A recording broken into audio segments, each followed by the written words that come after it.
Ça respire fort et par le haut. Les rues grondent et protestent. Je vois l'insurrection venir. Les silhouettes se précisent. Dans la rue, le peuple de Paris court. Il faut agir. Thiers a fait déménager le gouvernement à Versailles. C'est une intolérable provocation. Paris n'en peut plus. Mais dans cette agitation du peuple, il y a aussi le pas lent de 2 chevaux. Est-ce que vous l'entendez ? À la gare d'Orléans, au moment même où des groupes se forment pour ériger les premières barricades, un train freine et s'immobilise dans un dernier crissement de roues. Victor Hugo en sort la tête basse, les joues creusées par la fatigue, l'œil triste. Paris ne le voit pas encore et continue de s'agiter. Je le contemple, moi, celui qui vient de perdre son fils. Il descend sur le quai, rajuste sa redingote, il regarde autour de lui, cherche des yeux un appui. Ceux qui l'entourent lui offrent un bras. De la voiture de tête, déjà on descend le cercueil de Charles avec précaution. La longue marche vers le cimetière va pouvoir commencer.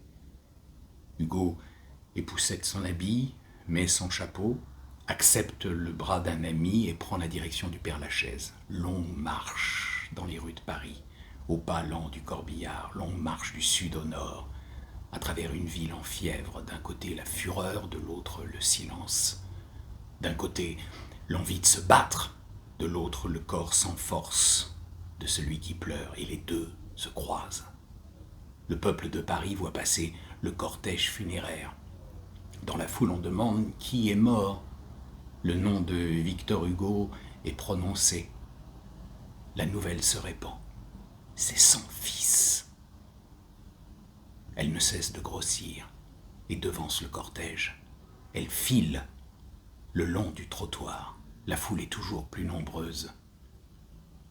Les ouvriers se pressent, les chapeaux s'abaissent.